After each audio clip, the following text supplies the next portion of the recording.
And welcome back, ladies and gentlemen, to another edition of the Dawg Talk Podcast. I'm your host, Harris Reno. Alongside me, co-host Dan Kiley. Tuesday, July 16th. Dan, I smell football in the air. SEC Media Days. We are 2 days through. Dan, how are you doing this week, my friend? Hey, listen, it's early in the week. It's been a really, really busy week for me so far, but because football is right there on the cusp, it seems like you can get through anything at this point.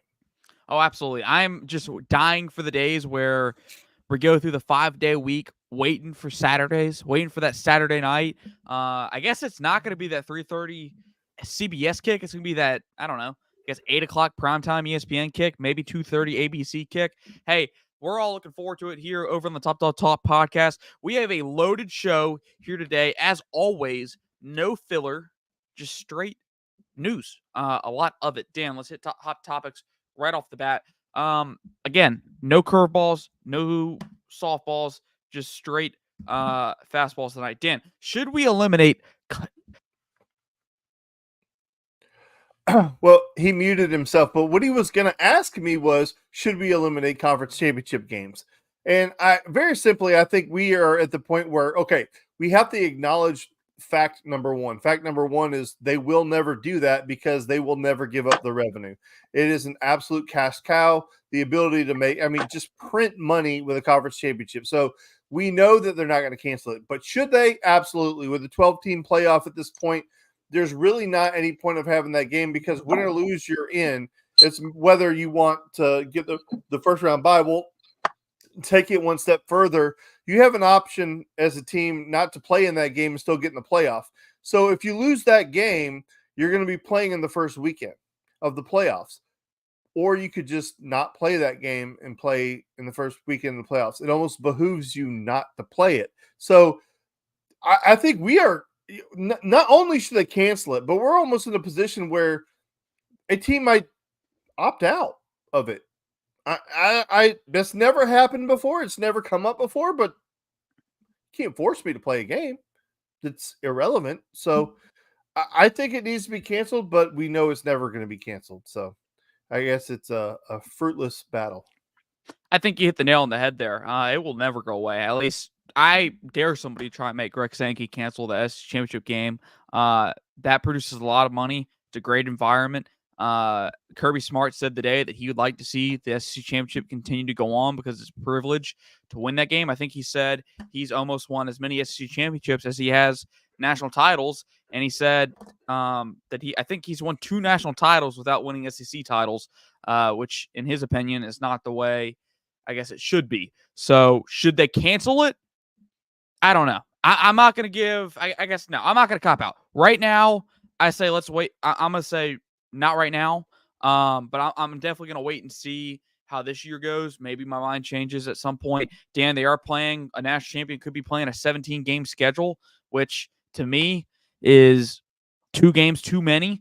So, hey, I'm probably on board in the sense of, hey, if there's more injuries being caused because we're playing a longer schedule with a conference championship game or, an SEC team is being left out of the playoffs because they played that game, then absolutely go ahead and can that thing. And let's just get straight into postseason football. Dan, hot topic number 2.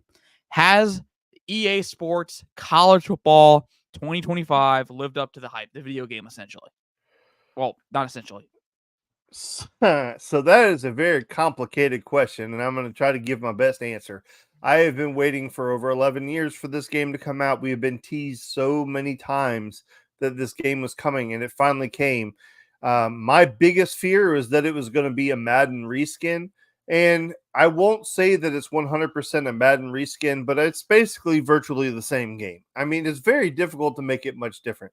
And then I will also say that there are some things that I'm not really sure about because it doesn't appear that you can edit rosters, which I guess isn't the worst thing in the world because we all knew the guy who would go in there on day one and make everybody 99s, and that's the way they would play the game. And that's kind of silly. I get it. But the fact that you can't edit rosters is a little bit janky.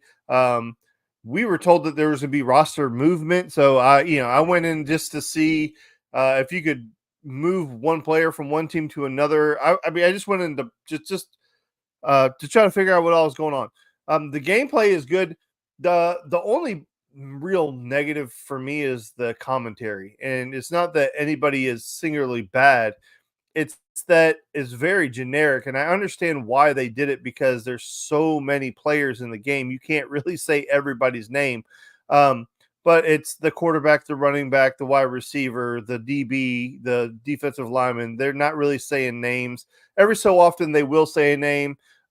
David Pollock has one where every so, like with the major teams with Georgia, he'll say, something about Georgia. He's like, just how that's how them dogs do it or whatever. Like he'll say that, or, with Michigan, it'll say that, it doesn't matter who the quarterback at Michigan is. The true blood of Michigan is running the football. So, I mean, there is some cool stuff.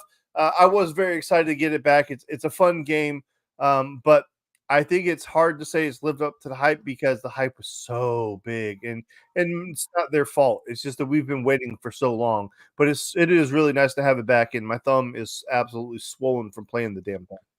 Hey, it's nice to have it back. It's nice to have a college football game. It's nice to have an actual game that's dedicated to being a football game. That's not so far, in my opinion, Dan. It's not based on the money and the hype train that comes with Ultimate Team. That is in Madden. I've seen a lot of people say this when describing game. It's a love letter to football, and you can kind of see that. It's a love letter to college football, period. They put so much time and effort into the little details of each stadium, each jersey, each kind of fan base. Georgia having a blackout, who would have thought that would be in the game? Because Georgia hasn't had a blackout since what? The jerseys originally debuted in Athens back in, what was it, 09, 07? Auburn. Yeah, Auburn. It hasn't happened, but they have that in the game. It's really, really cool. As for the gameplay itself, there's a learning curve, because like Dan said, it's not a Madden reskin. There's a learning curve there. Passing, kicking. I've enjoyed the game so far. Kicking is hard. Oh, yeah. It's difficult. And Dan, I think the best thing about it all is I want to pull my hair out when I go on the road, when I'm playing on the road in that game. Like, it is tough to play on the road. No matter you're playing at the hardest stadium, number 1 ranked hardest stadium, or the number 19 stadium. That place gets loud, and you feel like you're in the stadium seeing it happen. That's what I love about it. It's a good foundation to build off of. But like you said, it hasn't lived up to the hype yet. It may be too early. And like you said, the expectations were really, really high. But that's not to, criticize the game or to put it to shame, because it has. I mean, no matter how good the game was, I think a lot of people were going to be playing anyways. You and myself included. Man, it's nice to have it back. I will tell you this: when I first started playing it, I put it on All Pro, or not All Pro, but All American, because that's what I would always play on before, either that or Heisman. So I put it on All American, thinking, Heisman might be a little bit much. I couldn't complete a pass. Could not complete a pass. I had to back it down to varsity, and it was still incredibly hard. And I went through my season. I won the Heisman. I won the national championship with Michigan because Georgia didn't want me. Okay. And everything was incredibly hard. Every game, like the other team would score like 40 points in the fourth quarter, and I would have to try to win it in the last possession. Okay. And I'm like, this game is just ridiculously hard. So I transferred to Georgia. The game is not hard. Just Michigan sucks. I am murdering people. I had to go back up to All Pro now or not All Pro, but All American, because I was absolutely just mauling people with Georgia. And they have my man Dylan Fairchild at a 99. And if you run behind him, you score every play. So the game's Shout out Dylan Fairchild. Yeah. Shout out Dylan Fairchild. Dan, what's the rant of the week? So I do have a rant of the week, and I also have a little mini rant that I just wanted to start off my rant with. They're completely separate. This one's only going to be a 30-second rant. We don't want to run anybody off of the show, okay? We love everybody that comes to the show, and we really enjoy your interaction. But let me ask you a question, or let me ask you a favor. Alabama fans, chill out, okay? Like, this is a Georgia show. We're going to talk about Georgia. And secondly, we're not going to talk about Alabama every 5 seconds. And you can go through all of our shows, I have never one time said anything bad about Alabama. I think Alabama has been the high water mark of the SEC for years and years and years. I don't disrespect him. I have said Nick Saban is the best coach in all of college football, in the history of college football. I've never said anything negative about that, okay? Alabama's Alabama. Alabama's going to win. That's my whole joke that I always say because with the Paul thing. Okay. But if we talk about another school like Texas, for example, last week we were talking about Texas or Oklahoma coming in, and if they had a chance to really upset the apple cart in the SEC, that's not disrespectful to Alabama. So calm down. Oh, anyway, on to the real rant of the week. We are at SEC Media Days. We have expanded the SEC, and we are putting out the structure in the format. And the format right now is it's a 8-game conference schedule, and we have a SEC championship game. The one thing that we do not have is a tiebreaker. We are going into the SEC Media Days. We have schedules laid out. We have everything in place. We don't have a tiebreaker. We have a very real possibility where there can be multiple 3 to 4 teams tied at the top of the conference. Remember, there's no more divisions. It's a brand new format. It's the best 2 teams go, period. However, there is no plan in place, and there is not one in the foreseeable future. Greg Sankey, who we all have great pride in, and we prop the guy up. He is not in a hurry to give us one. I mean, he's like, we don't know when. It could be week 3, could be week 10. It doesn't matter. It does matter, sir. It does matter, sir. Because I have a feeling they're going to be lazy and they're going to default back to the 2 highest teams in the polls get the spot. There's going to be a point where you might make a decision based on what you think the tiebreaker is, but if there's no tiebreaker in place, you don't know what it is. And again, there are 16 teams in the conference, and you only play 8 of them. So head-to-head can't be a tiebreaker because more than likely, if you have a 3 or 4 team 3-way tie, they won't have played head-to-head. And then also, and this is completely separate, but how could you gamble on it? How could you bet on it and have confidence of a team to win the SEC? Because there's no tiebreaker in process. I don't know how a conference who's run as well as the SEC, and by all accounts, the SEC is the best run conference. I mean, I understand the Big Ten is really successful too, but I'm going to go SEC. You knew this was coming. You've had 2 years minimum to plan for a 16-team conference, and it never occurred to you to come up with a tiebreaker? And I know this seems like a really stupid thing to be upset about. And I mean, I guess I'm not really upset. It's just, that's absurd. That's absurd that you would go into a season and not have something in place. I don't know. I just, SEC, it means more. I'm sorry. I expected more. Ooh. That's going to be the end point for future Harrison when I edit this. Just that's the end point right there.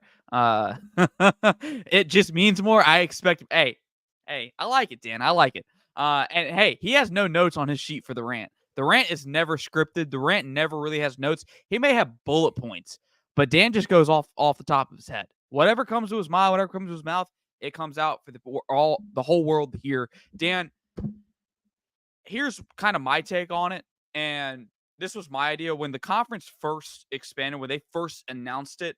I thought for sure the way they're going to do the conference, divisions were going to be a thing of the past, but I thought they're going to bring back the pods. And I thought it was going to work was you'd have 4 pods, each with 4 teams, and the top team in each pod would go into kind of like a play-in game for the SEC championship game, a mini playoff of sorts, you will.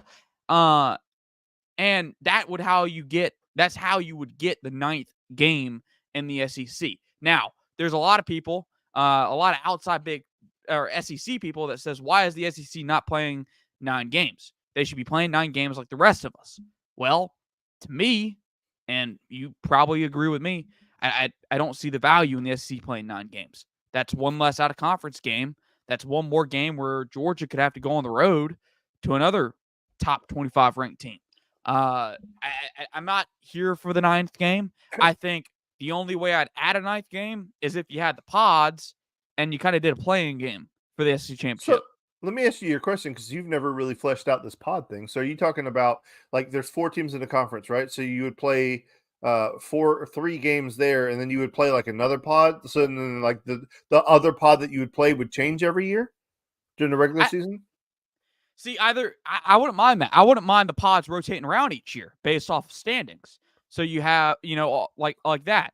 But my idea was, okay, and it's not really my idea. It's what people have put out there and what was kind of being floated around as an idea was you'd have 4 pods, 4 teams in each pod, and the top team of each pod you develop, go into like a playing game for the SEC championship game. But The winner, how would you schedule your regular season crossover games? You'd That play would be the question. in my opinion, you play the 3 other teams in your pod. You'd play your 2 rivalry games. So that's what? 5 games right now. And they play 8, so you'd have to play, I guess, 3 other games at large. And to me, it's I don't know how you determine that. It just rotating basis. Now, I'm not here for the math of.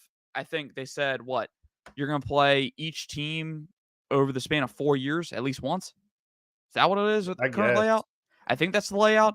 I think that can still be achievable with the way the pod system would work. I'd imagine maybe you need to have set pods. That's just kind of, Dan, I'm with you. I think there needs to be a tiebreaker, but then again, like you have said, how do you do it? Because, like you said, not everybody's going to play head to head. Well, I think they're going to just default back to the laziest thing in America, which is the highest 2 teams in the polls go. Probably that or conference rec. I don't know. I'd imagine. I really don't know. That's a great question, Dan. And I'm actually kind of stunned they didn't have a tiebreaker. So, Dan, SC Media Day. It was a good day. I've enjoyed SC Media Day so far. We're 2 days in. There's been a lot to talk about. To be honest, I didn't really pay attention to much of the press conferences on day 1. I watched Lane Kiffin because who doesn't watch Lane Kiffin these days? Dan is the number 1 Lane Kiffin fan on this show, and rightfully so. But Dan, I guess the biggest thing out of SC Media Day so far, at least my takeaway is, man, is this dude Nick Saban good for TV? Like, I thought Nick Saban was going to be, a very interesting addition to television because for all these years, as you have perfectly explained and talked about, as a coach, he hated the media, didn't want to give him nothing, and that's kind of been in the back of my mind when I heard, he's going to the game day is, hey, the guy who hates the media is going into media. Like, what are we going to get out of Nick Saban? And how is he going to, separate Alabama Saban from Saban the analyst? And we've already started to see that, Dan. And on day 1, he gave his prediction for the SEC championship. And it wasn't Alabama. Alabama was not in his prediction. He had Georgia and Texas playing an SEC championship game. And Dan, to me, I just have one question about this for you, and you take this where you want it. To me, Dan, I have this question. Is it genuine, or is this some Alabama Nick Saban rat poison that he's planting in the seeds of Georgia and Texas trying to motivate, his former team? It's hard to say, and one of the things that you do have to realize is that Nick Saban is still involved with the University of Alabama.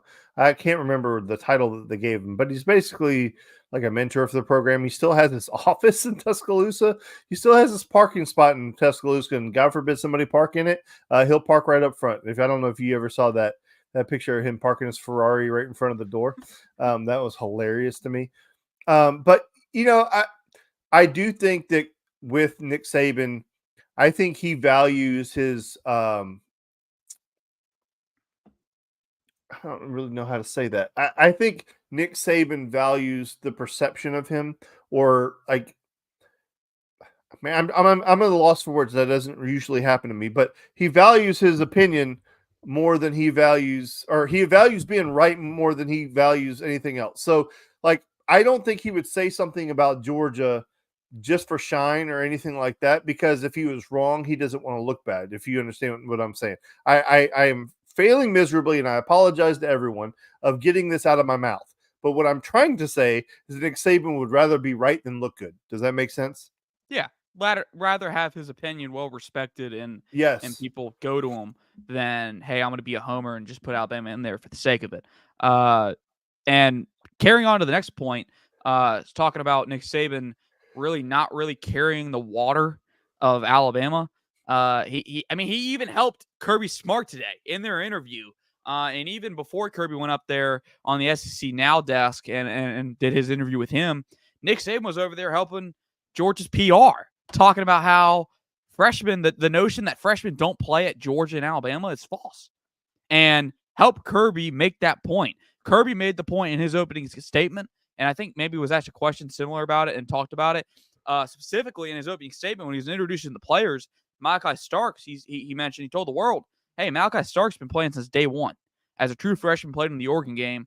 And, it's not too uncommon for Kirby to put out these little messages within his press conferences, trying to speak to his recruits through the cameras. He's using the media to get his message out there. He did it last season in regards to KJ, or who we presume he was talking to KJ Bolden through the media. I thought that was really interesting.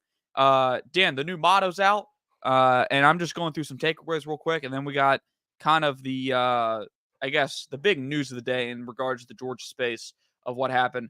New motto, Kirby Smart said they were studying Nike this offseason. They like to study successful people, successful teams, whether it's teams, businesses, people, whatever. They study them and they try to get their key takeaways from them and kind of develop a model. Last year, it was better never rest. Studying up on, the Australian, was it rugby league or Australian football league? I forget what was called, what the league was, but better never rest was the motto. This year, it's assume nothing. And the premise of this, Dan, is he kind of used this, I guess, a little bit later in his opening statement, talking about how he will never use losses from previous years as motivation. And to me, the assume nothing is as simple as, hey, he's saying new team, new year, new motivation, and blank page completely. Dan, I don't know if I particularly buy the whole we will never use previous losses as a motivation, because we've seen Georgia play. We saw it in 21 after the loss to Bama. Georgia has a tendency, at least recently over the last 4 or 5 years under Smart, after losses, they come back a different team. Yeah, I don't buy that either because, no, I just don't buy it, period. That they don't use anything because they wanted to hammer Vandy's ass, and you've never seen Kirby go after a have-not. He's not typically done that, right? When he knows he's significantly better, and Nick Saban would do this a lot of times too, unless he didn't respect you. If Nick Saban didn't respect you, or if Kirby doesn't respect you, he'll go after you. But after Vandy kind of screwed us in the 2020 season, the next year, or was it the 2021? It doesn't matter. Whenever it was, the following season, after they pulled out of a game and our guys didn't get their opportunity to have senior night, Kirby hammered the shit out of them the next year. So for him to say that he doesn't use anything as motivation or whatever the case may be, that's complete crap.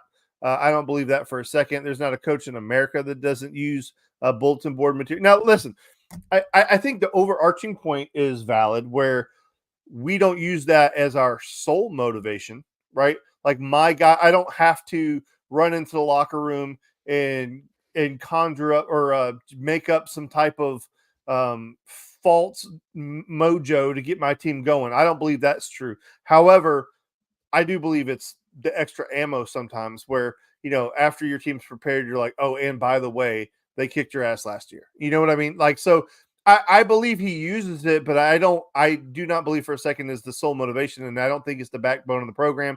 And I think his overarching point is that we don't need that motivation to be great. But to say that it doesn't get brought up or something like that, that's kind of silly. And I think everybody can see right through that. And it just popped in my head. You remember the hype video? Was it 21? He had his hype speech at halftime versus Florida. You hear him audibly, explicitly say, I remember this is for not I quote, and I quote, he talks I forget who he was talking. He was talking to the whole team, saying, I remember the looks on Eric's and Jamari's face and Tyson's face, after they had lost the previous year to Florida in that game. And, he goes on to tell Jamari, hey, don't say shit to him. Just laugh and point at the scoreboard. I'm not buying that. Now, like Dan said, it's not the sole motivation. They aren't using the loss to Alabama as their sole motivation. But yeah, like Dan said, that thing's definitely probably going to get brought up at one point or another heading into that game. Dan, kind of the big news of the day, and kind of the big topic of the last week or so, and really to the last 2 years, it's been a black eye of sorts over on the Georgia program, and that's the reckless driving, the racing culture, the reckless driving culture that we've kind of seen just blow up all over the news here recently over the last 2 years, dating back to the tragic death of Chandler LaCroix and Devin Willock. Georgia had 2 more players arrested on reckless driving charges last week. Senior linebacker Smell Mondon and redshirt freshman offensive tackle Bo Hewley, both arrested for those. Obviously, considering the history of the problem and the Georgia program over the past 2 years, there is no condoning these actions. And by all means, Dan and I do not condone them whatsoever. We won't sit here and make excuses. The only thing we will say is, everyone makes mistakes. That's human nature. And we are both, and correct me if I'm wrong, Dan, feel free to step in. We both subscribe to that theory. But at some point, the point is you have to learn from not only your own mistakes, but from the ones around you. Well, I think this is a 2-pronged issue, right? I believe that there is something going on, right? Whatever. But then also Athens-Clarke County has always been UGA's biggest rival in the history of the world. Like they always have. And I don't know where it stems from. It's been that way since I can remember. I remember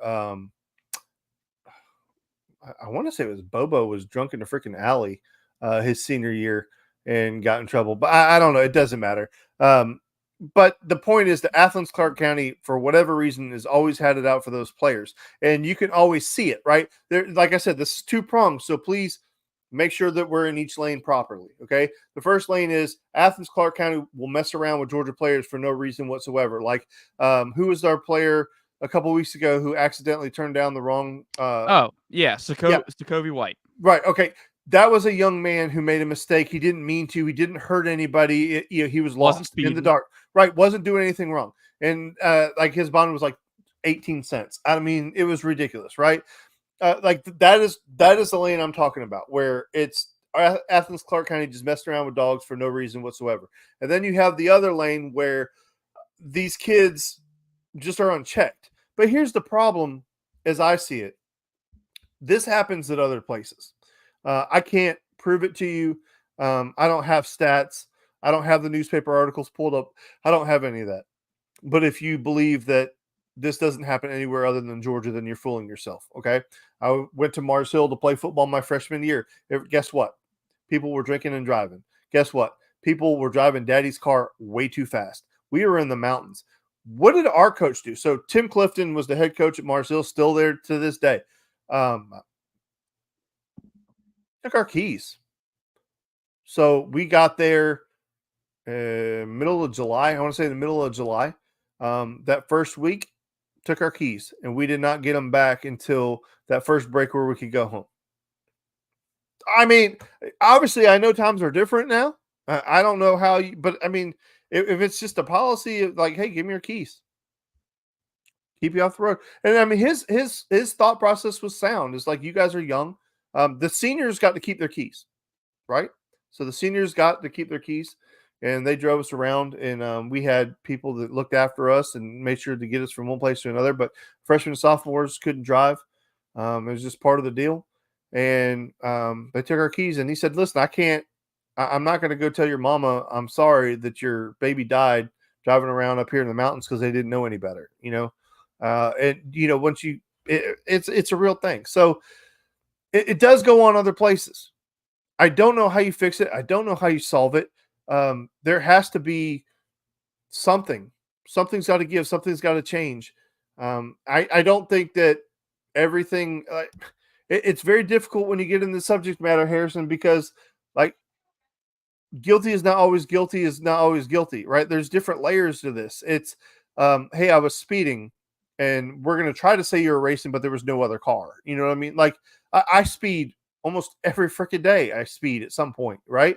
So if you pulled me over going 91 and a 70, I mean, have I done that? 100% have I done that. I've jumped over in that Peach Pass lane and punched it to get by cars. So, I mean, we're all guilty of it. We are. Uh, it's just very complicated, and I'm actually exhausted of talking about it. I don't know what the answer is, Harris. I just don't know. And we're not here to pass judgment on anybody. Certainly not, because like Dan said, I think everybody speeds. Everybody can admit that, just whether or not you get caught. The big point of this was to acknowledge the big news, and that was David Daniel Sisavon was dismissed from the team due to a reported violation of team rules. This is straight from Dog Nation, and I quote: "Last week it was reported Daniel Sisavon was charged with reckless driving after the 2021 BMW M34i. He was driving south on the downtown connector in Atlanta, made several lane changes at high speed without using blinkers, and led to police pursuit, according to a Georgia Department of Public Safety report." Unquote. The whole reason I want to put this out there, because for everyone that likes to retweet and talk about when Georgia gets, kids in trouble, or these kids gets in trouble, that Georgia doesn't do anything because there's nothing going on out there in the news that Georgia, has suspended or dismissed a player. Georgia is doing something. Kirby Smart has told ad nauseum people today that he actually said in a quote, talking about how he thinks they're one of the only college football programs. I don't know anyone else he said, and I quote, "I don't know to this point any coach in college football that suspended a player for a driving citation." Smart continued, "We have also dismissed players based on driving citations. Nobody's done that. Hopefully they get the idea and information," end quote. He's talking driving citations, people. He's talking speeding tickets. He's not talking arrests. He's dismissed players off driving citations. They are doing something. The notion that they are just enabling these people is false. They have speakers in all the time. Smart even said they are paying for driving courses to educate these young men. There is stuff going on behind the scenes. Just because you don't see it in the news doesn't mean it's not happening. So I just want to put that out there, that it's out there, because everybody loves to come out here and talk about it when there is no public punishment. Do you want to know the truth behind all of this? The truth behind all of this, and take it for what it's worth. It's just the truth. The reason that players don't get cut, Harrison, the main reason that players really don't get cut, really good players, is not because you want them on your team. It's because you know damn well the minute you cut them, they're going to get picked up by your opponent, and they're going to use them to beat you. Because guess what Alabama doesn't care about? They don't care about Smile Mondon's speeding ticket. They know that guy can play football, and they'll take him. Let's say you're running back, and if he's a star running back or a star wide receiver, they get cut because they got a speeding ticket or whatever, or driving or whatever. Your opponent, your rival's going to pick him up immediately, and they're going to play him, and they're going to beat your butt with him. So at the end of the day, that's reason number one these kids don't get cut. And to be completely honest, Kirby Smart gets paid to win football games. Listen, all the other stuff is great. At the bottom line, at the end of the day, job number one for Kirby Smart at the University of Georgia is to win football games. Nobody gives a shit about an NFL football coach, and they're like how they mold men, and they don't give a crap about that. Bill Belichick's an asshole, but he won a lot of football games, so he stayed employed. The minute he stopped winning football games, guess what? Ran him out of town. His ass is gone.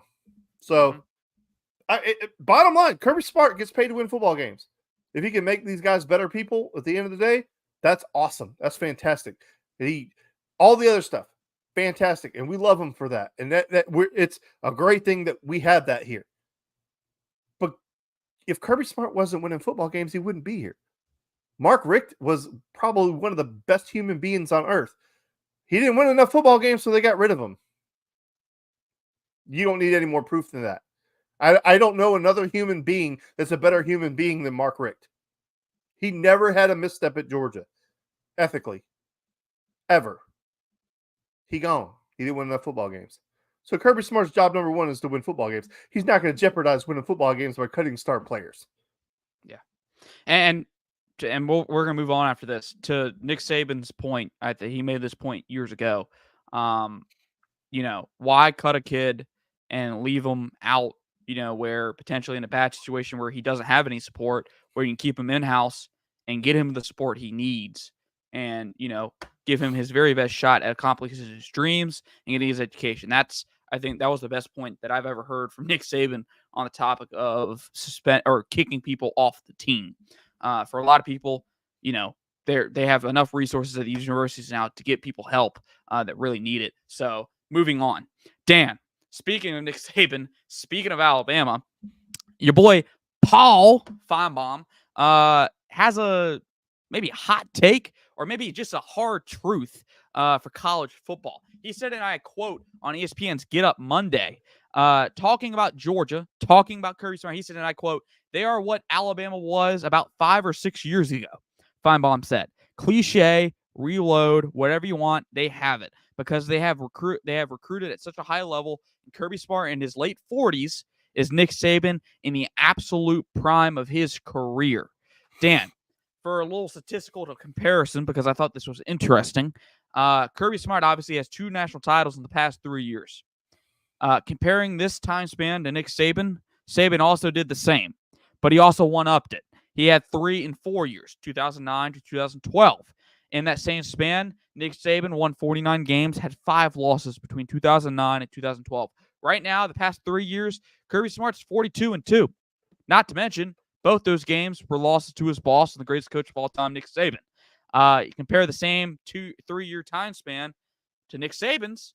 Saban was 36-4.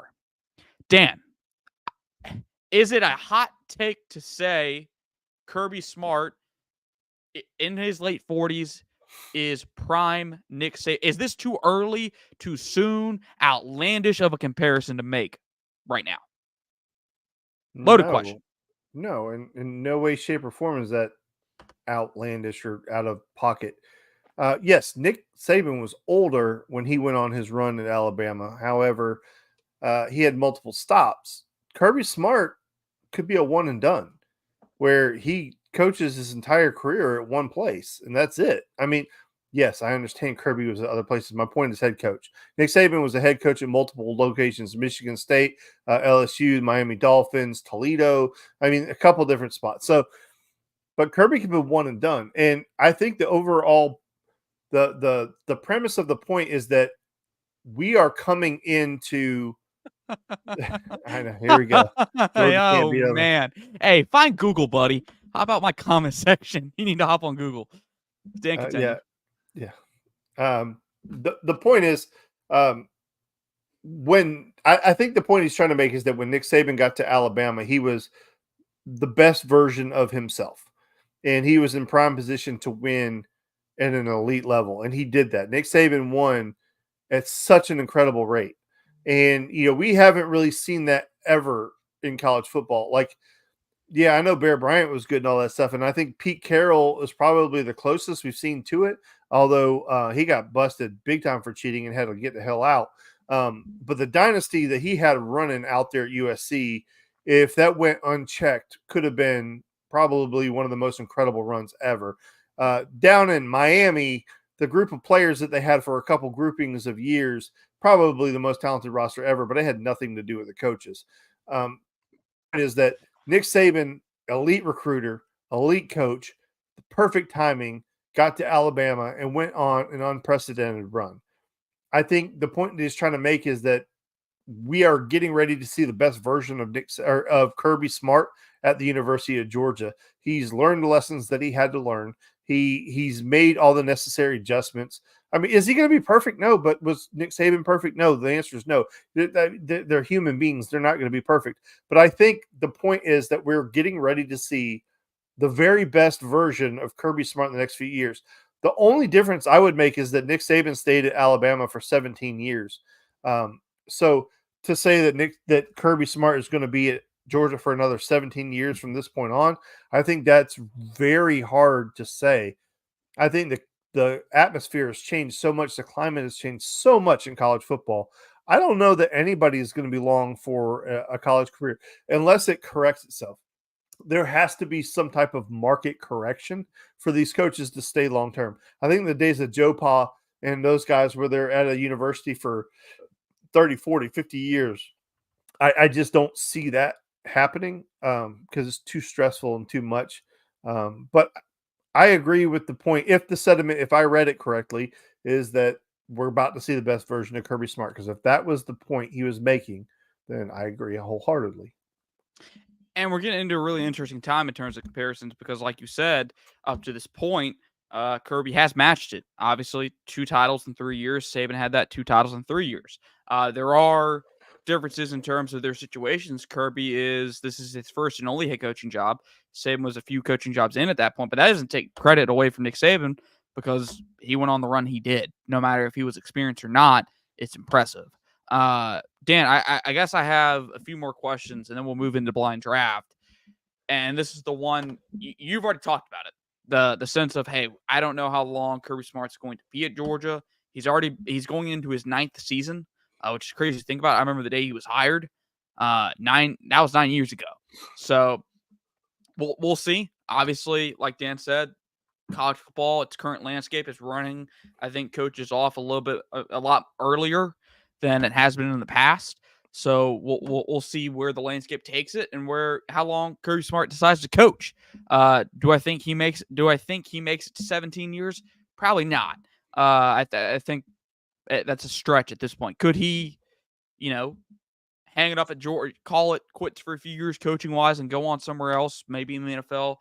I can kind of see that. I don't think he takes another college job after Georgia. But anyways, Dan, I guess my biggest question. You have the expanded SEC with Texas and OU. Georgia now will play, a really tough schedule this year. Some would say it's, unusual for them, even though they had to beat ranked teams and win national titles. Dan, is it harder to win in college football these days with NIL, the transfer portal, the expanded playoffs compared to, say, 10 years ago? So can I break this down into 2 separate parts? Absolutely. Okay. Is it harder to win today in a singular season? The answer is no. It's the easiest it's ever been to win in a singular season.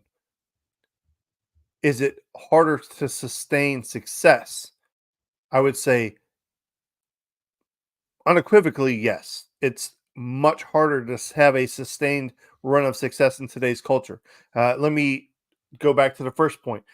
Why would I say it's the easiest it's ever been? Because of the player movement, the ability to openly recruit players with money to load up your roster. If you're a school like Texas A&M or Texas or any one of those schools that has unlimited resources, Nike, Phil Knight is 80 something years old now.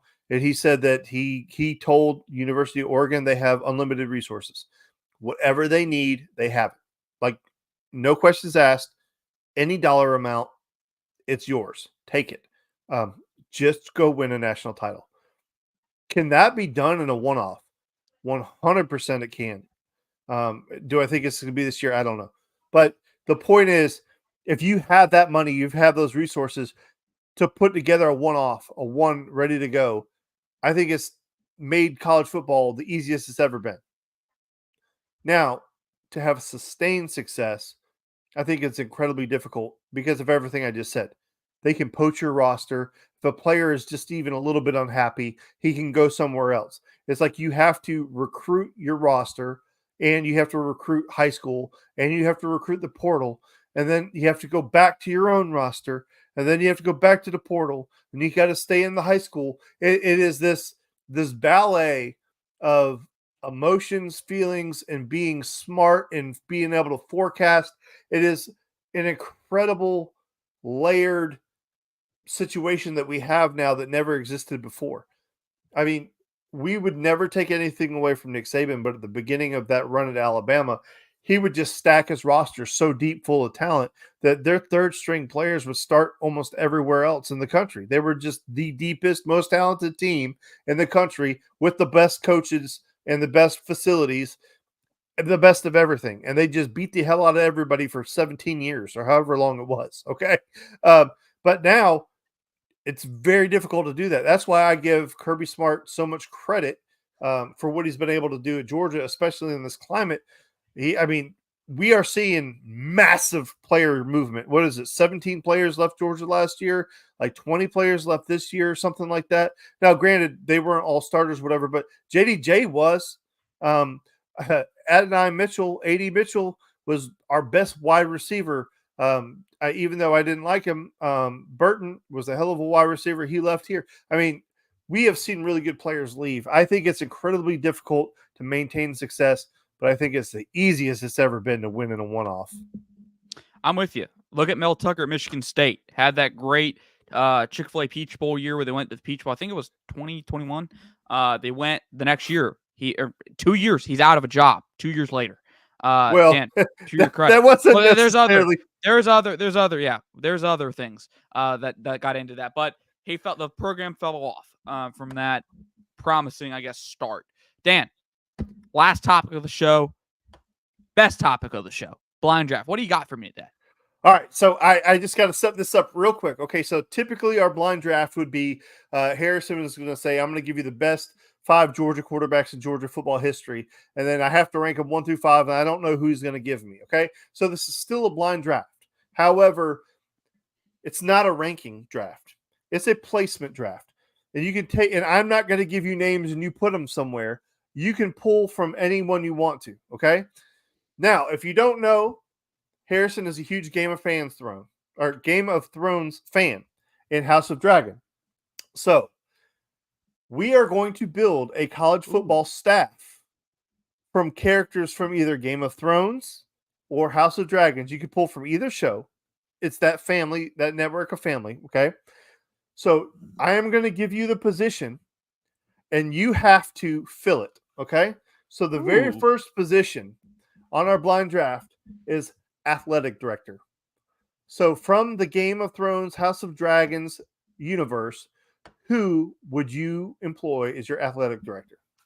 Tywin Lannister off the bat. Give me somebody who knows how to amass wealth. Give me somebody who knows how to scheme. It's Tywin Lannister. He's going to look over the whole program, and fundraising is a big part of being an AD, being able to, I guess, coerce people into getting your way. Tywin Lannister is my athletic director by far. No questions asked. Position number 2 of our college football staff, your director of player personnel. So, to me, obviously, this is like in modern day, this is like the, I guess, GM of sorts. Not that he has GM powers in college sports, but he's the one that is kind of the linkage between the recruiting department and the on-field coaching. So roster management. Yeah, roster manager. He is the roster manager and the biggest of terms. So I want somebody who, I guess, can manage things. I guess I'm going to go Sir Davos Seaworth because I'll give him credit. He's not great in battle, so I'm not going to put him as one of the position coaches. But hey, if he wants to manage the roster, we'll let him do so. All right. And these name spellings, it's Game of Thrones, so I probably misspelled Tywin. All right. So your head coach. I want somebody who, I guess, has temperament. So I won't use who I think a lot of people think I should probably use here. Well, I don't know if I should. We'll go Jon Snow. Give me somebody with temperament. I don't want somebody who's going to turn into a ball of fire and rage and make rash decisions. I wanted to manage the game, so we'll go Jon Snow. All right. recruiting coordinator. Oh boy.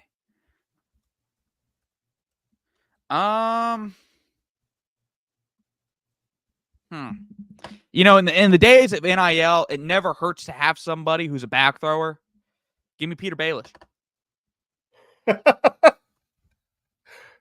That's I had all to. right. You ready? Your SID, Sports Information Director. Ooh.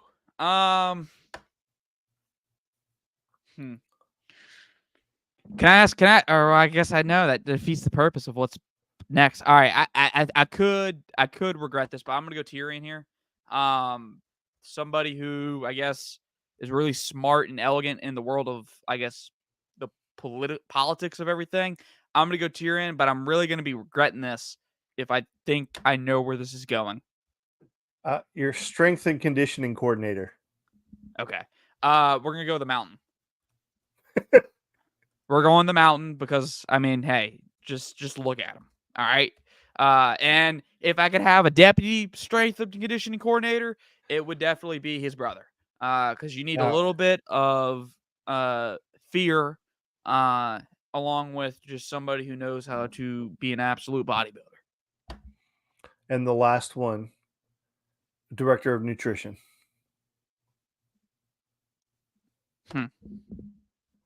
This is the one that I thought would catch you. All right. We're gonna go Marjorie here. Highgarden has the crops, has all the land in the reach, the farmland. She's good with charitable acts. I'll trust her with my nutrition and making sure that the players are eating well, but not well in the sense of hey, they're eating whatever the heck they want, but they're staying fit. So I thought for recruiting coordinator you would go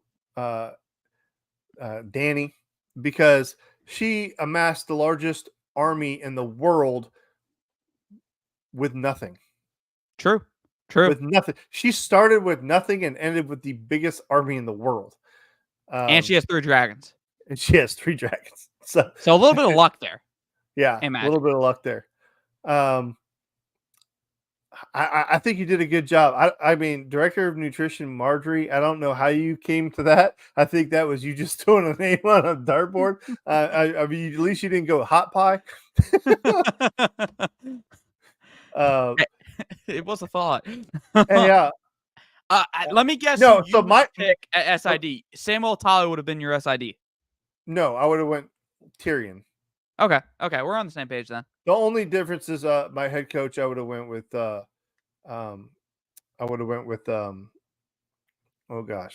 Ned Stark. I can see it. Hey, but Ned Stark, I think, is too honorable to go for to fourth down. I think he'd punt it. So we'll go Jon Snow. Have a little bit of Targaryen in him, in that sense. Hey, I'm happy with this one. I think my favorite pick was Peter Baelish because hey, in the world of back throwing, there's nobody better than Littlefinger to do that. All right. So I told you it was a twist. It was still college football related.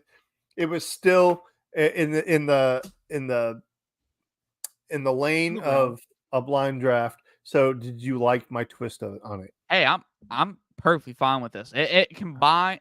We managed to put I guess we're probably averaging maybe an hour of phone call time over the weeks now, because we talk to each other each day before the show, like the day before the day of the show, maybe a little bit before the show, and then Sundays after each episode. Although I missed this Sunday because I was late to watch the show and Dan was already to bed by then. We put it to good use. I'm actually Dan, I think I kind of regret it. My one decision I think I regret. I think what's his name? So Otto Hightower may have been a good director of player personnel. Now I don't know. He's probably one of the ones that would, promote nepotism because he does it in the damn show. Probably would get his walk-on, kid to go be a starting wide receiver for us. But hey, I trust Dabo Seaworth with I guess, managing my roster.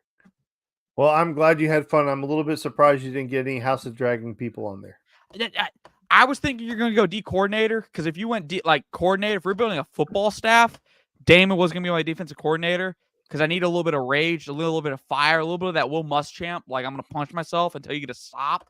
But I held back. I was holding out for a coordinator. But hey, I'm still fine with this list. There you go. Well, I'm glad you enjoyed it. Folks, that's going to wrap it up for episode 120 of the Top Dawg Talk podcast. Hey, I wanted to make a note here. We are kind of revamping the way we run the channel over here. As you may have seen, we had a clip come out this week, a video clip. We are taking segments of the show, and maybe not even a whole segment, maybe just minutes of it, and giving you the good stuff in short form, trying to tease you into coming and watching the hour-long show that is the Top Dawg Talk podcast. So, if you wouldn't mind, make sure, in addition to like and subscribing on this platform or rating 5 stars, go to our YouTube channel. Go to youtube.com and then / I think it's Top Dawg Talk. I think that's how it works. I'm not sure. I'm not great with the YouTube URLs. But anyways, however you find the channel on YouTube, make sure you go check out those short form videos. I'm going to try and get clips out every single day so you have something to watch and digest. But remember, if you watch the podcast in full length, it will just be this. Now, something breaks, we may come on and do an emergency one, just quick hitters. But that's how it's going to work. So make sure, go show love to the live stream, obviously here, the podcast, and the videos are coming out. We will be back here next Tuesday, 7:30, same place, same time, same people. And hey, Dan, send us off. Listen, I know you guys are way too young for this, but same bat time, same bat channel. See you next week. Go Dawg.